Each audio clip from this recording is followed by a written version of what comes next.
IBN 7 हौसला है।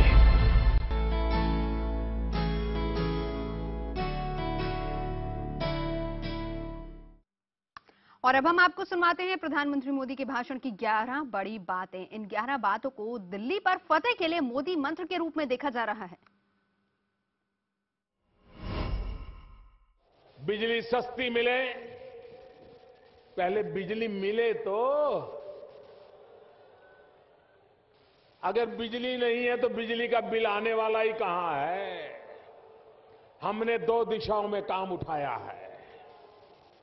हम जिस प्रकार से बिजली के काम को उठाया है, हम दिल्ली में से ये जनरेटर की आवाज बंद कर देंगे भाइयों बहनों। दिल्ली को जनरेटर से मुक्ति दिला देंगे, और दिल्ली को जनरेटर से मुक्ति मिलेगी तो ये जहरीली हवा से भी मुक्ति मिलेगी। इतना ही नहीं, 24 घंटे बिजली देने का मेरा वादा है भाइयों बहनों, 24 घंटे बिजली। और ये संभव है, ये संभव है।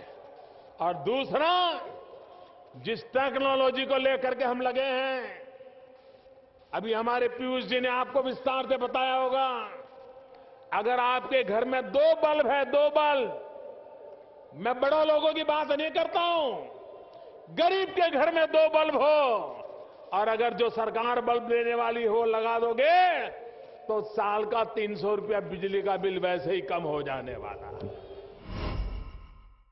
जैसे मोबाइल फोन में आप आराम से अपना सर्विस प्रोवाइडर चुन सकते हो, सस्ते से सस्ता फोन का चार्ज करने वाला फोन का कनेक्शन ले सकते हो, उसी प्रकार से दिल्ली में हम ये योजना करने वाले हैं कि अगर मान लीजिए 10 कंपनियां यहां बिजली बेच रही हैं, और अगर आप चाहते हो कि हमें इससे बिजली नहीं लेनी है, वो सस्ती देता है, हम उससे लेनी है, तो आप ले सकते हैं। व्यवस्था हम करने वाले हैं।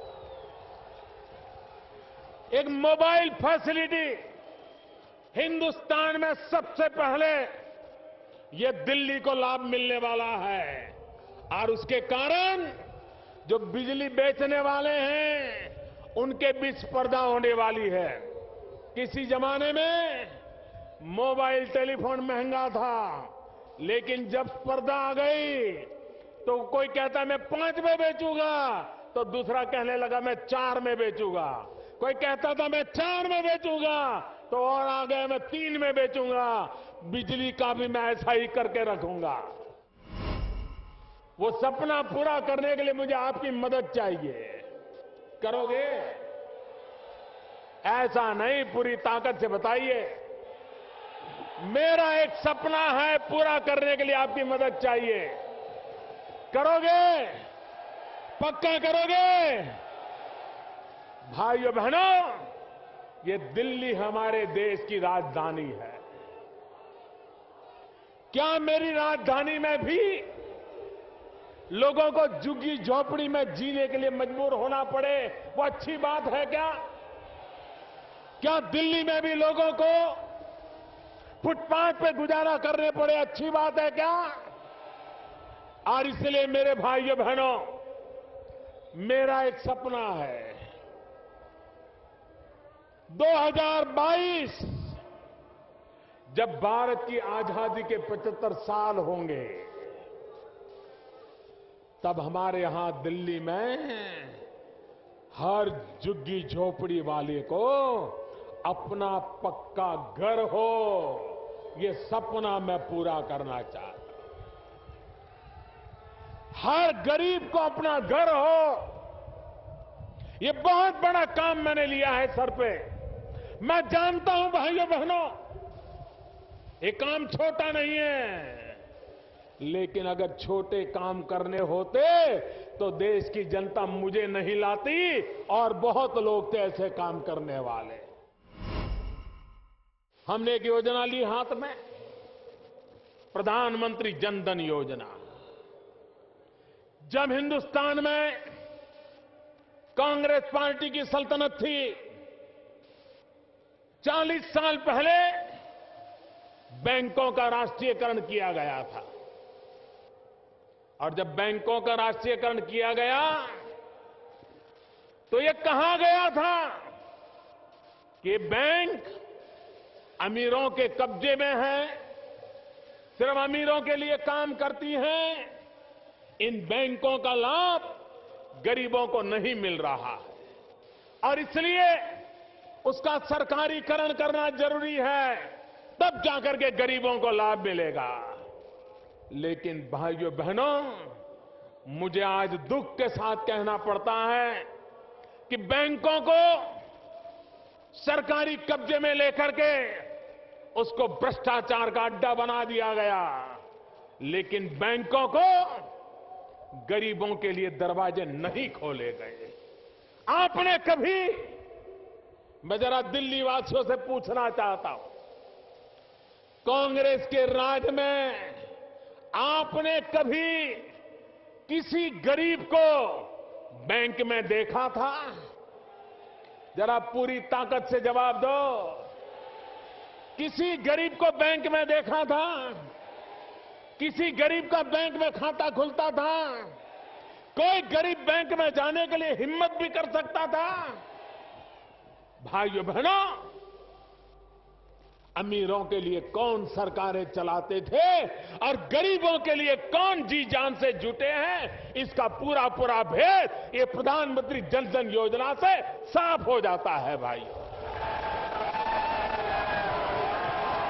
कि जनवरी की 10 तारीख आते आते करीब करीब 11 करोड़ लोगों के खाते खुल गए।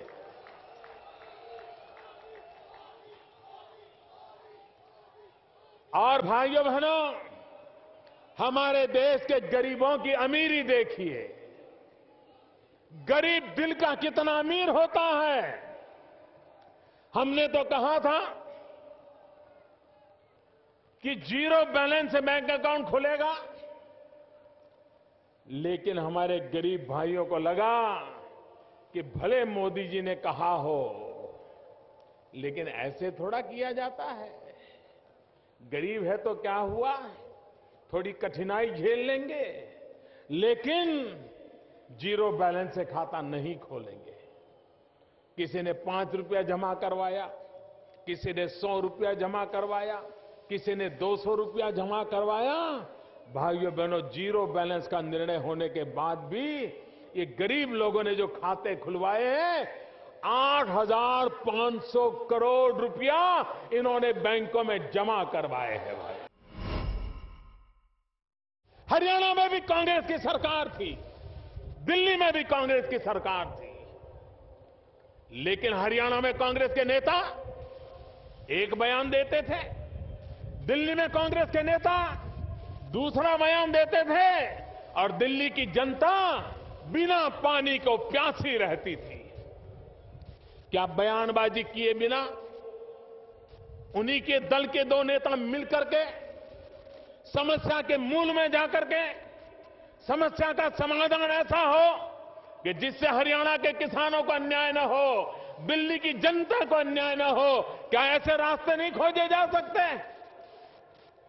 मैं वेंकैया जी को बधाई देता हूं कि उन्होंने हरियाणा के मुख्यमंत्री नई सरकार बनने के तुरंत बाद बुलाया, मीटिंग की और एक सहमति के द्वारा हरियाणा की जो चिंता की और दिल्ली के पीने के पानी की भी चिंता की और समस्या का समाधान करने की दिशा में कदम उठाए। और अगर विकास करना है तो सिर्फ घोषणाओं से नहीं होता है, कड़ी मेहनत लगती है। हर चीज की बारीकी में जाकर के कठिनाइयों को दूर करना पड़ता है और तब जाकर के समस्याओं का समाधान होता है भाइयों। दिल्ली में बहुत बड़ी जूट की फैक्ट्री चलती है। अभी अमित भाई बता रहे थे कि कुछ लोग जूट में इसलिए माहिर हैं कि उनको हम कभी पराजित नहीं कर सकते। भाइयों बहनों, जो झूठ बोलते हैं उनको जनता ही पराजित कर देती है। हमें उसके लिए समय बर्बाद करने की जरूरत नहीं होती है। मैं हैरान हूं, एक ऐसा झूठ चलाया गया दिल्ली में और बड़ी चतुराई से चलाया गया। ये चलाया गया कि दिल्ली में भाजपा की सरकार बनेगी तो सरकारी मुलाजिमों की रिटायरमेंट की उम्र 58 वर्ष कर दी जाएगी। ये किसके दिमाग में से पैदा होता है भाइयों? ये झूठ कौन फैला रहा है? भाइयों बहनों, मैं जानता हूं सरकार ने ऐसा कभी सोचा नहीं, सरकार ने कभी ऐसा कहा नहीं, और फिर भी दिल्ली सरकार ऐसा करने वाली है। इस प्रकार की झूठी बातें फैलाई जा रही है।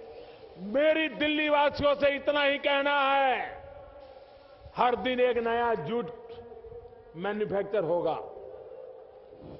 भ्रमित करना यही उनकी राजनीति का तरीका है।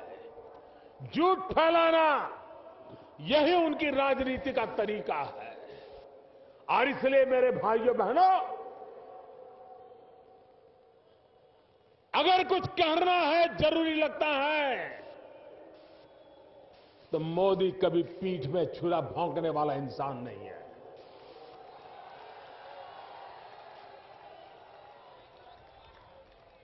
और ये सारा झूठ है, सरासर झूठ है। और आगे भी ऐसे झूठ फैलाए जाए, भरोसा मत करना मेरे भाइयों बहनों, कभी भरोसा मत करना। और इसलिए मैं आज दिल्ली वासियों से आग्रह करने आया हूं कि आप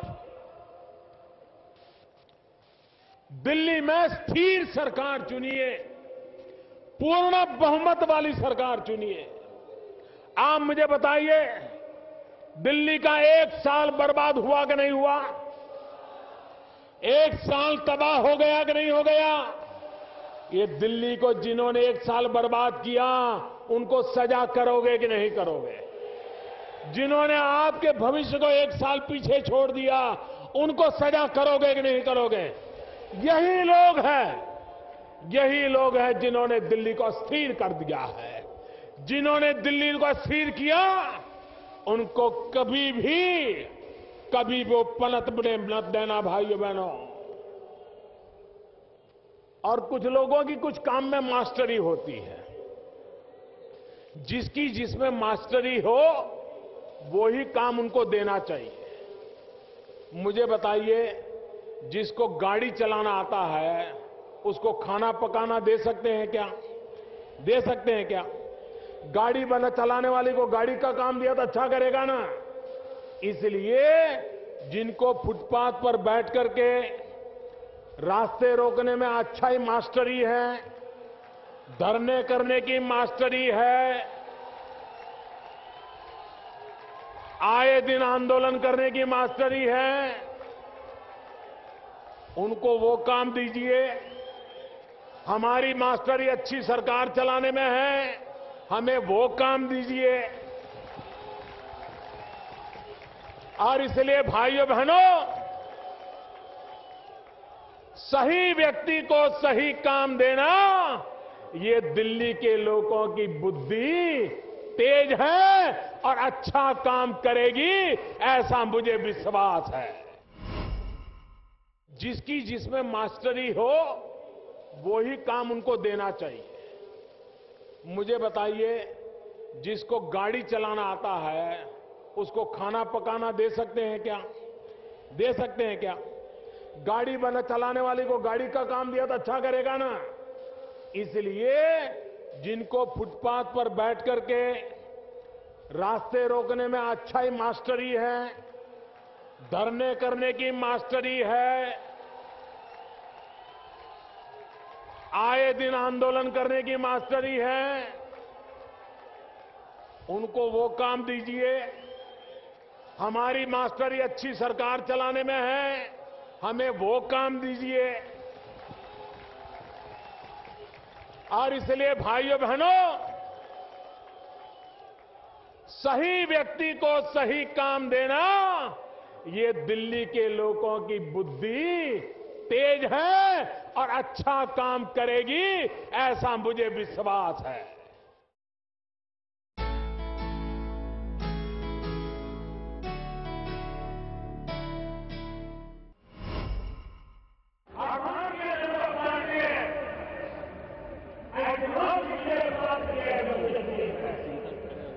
इसलिए भी मैं जम्मू कश्मीर जनता का बहुत आभारी भाइयों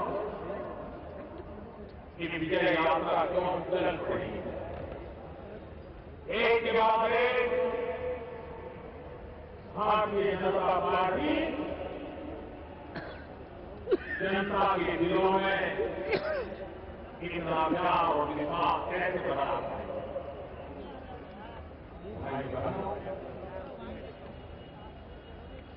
जो देश का मूड है वही दिल्ली का मूड है। जो देश चाहता है वही दिल्ली चाहता है। दिल्ली में कैसी सरकार चली, चाहे राज्य की हो या केंद्र की हो, 2002 से ढेर सारे मसले बिना निर्णय को फाइलों में बंद पड़े थे, गरीबों की समस्याओं से सटे हुए थे। लेकिन यहां पर सरकारों को समस्याओं का समाधान करने के लिए फुर्सत नहीं थी।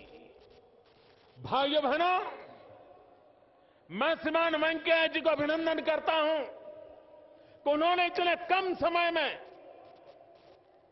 17 से ज्यादा दिल्ली के जीवन को छूने वाली महत्वपूर्ण बातों का उन्होंने फैसला कर लिया और आने वाले दिल्ली के जीवन को विकास की नई ऊंचाइयों पर ले जाने के रास्ते उन्होंने खोल दिए। अगर काम करना चाहते हैं तो काम कैसे किया जा सकता है, इसका ये उदाहरण है। मुझे बताइए, हमारे देश में भ्रष्टाचार ने देश को बर्बाद किया है कि नहीं किया है? मुझे बताइए, भ्रष्टाचार ने देश को बर्बाद किया है कि नहीं किया है?